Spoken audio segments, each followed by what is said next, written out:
Fulfil more than one function, অর্থাৎ checklist একাধিক কাজে ব্যবহারযোগ্য করা, ঠিক আছে। তারপর দেখেন consider modifying tools already available, অর্থাৎ বিদ্যমান টুল সংশোধ করে ব্যবহার করতে হবে, অর্থাৎ হ্যাঁ আচ্ছা মানে ধরেই কিনা ফেলা যাবে না আর কি এরকম।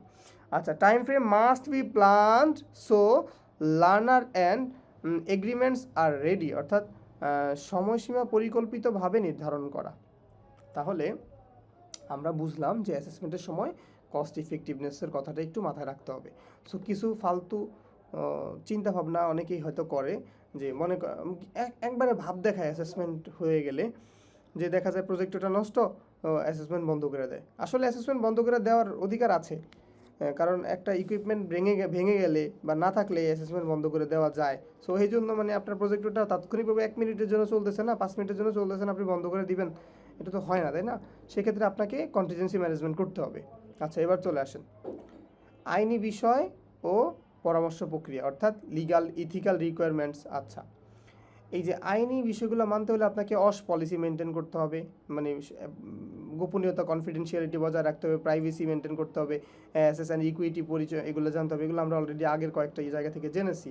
আচ্ছা, এবার এখানে দেখেন কনসালটেন্ট অর্থাৎ কাকে অ্যাসেস করা হচ্ছে, কোথায় কিভাবে কি, এই বিষয়গুলো আপনাদের এই তুলনামূলক জ্ঞান এটা আছে, এটা নিয়ে আর বেশি কথা বলবো না।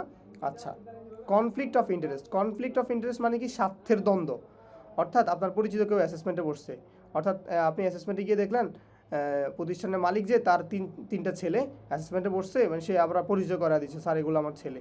সো তখন আপনি যদি এদেরকে পাশ করায় দেন, ওই যে পাশ করাতে না চান, তখন কিন্তু ওই অ্যাসেসরের সাথে মানে ওই প্রতিষ্ঠানের মালিকের সাথে আপনার সাথে কনফ্লিক্ট তৈরি হবে, হ্যাঁ, স্বার্থের দ্বন্দ্ব হবে, এরকম আর কি এখানে বোঝানো হয়েছে। আচ্ছা, অর্থাৎ সংঘাত মনে হলে সুপারভাইজারকে জানানো, পরিচিত কাউকে অ্যাসেস করা এড়িয়ে চলা। আচ্ছা ঠিক আছে, তাহলে পরিচিত কাউকে অ্যাসেস করা এড়িয়ে চলতে হবে, অর্থাৎ ওই প্রতিষ্ঠানের মালিক এসে বলতেছে আমার সন্তান, তো আপনি কি করবেন?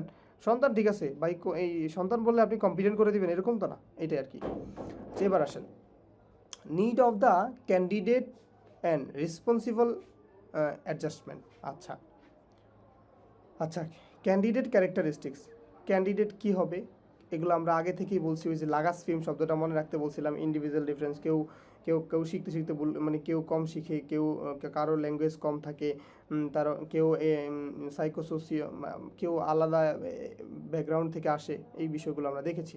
রিজনেবল অ্যাডজাস্টমেন্ট বলতে আমরা কী বোঝাই, এটা আমরা 3 নম্বর সিভিএলএম আমরা ভালো করে পড়েছিলাম, হ্যাঁ, ওই যে ইনক্লুসিভিটি মেনটেনের ওখানে আমরা বলেছিলাম লাইভ ফার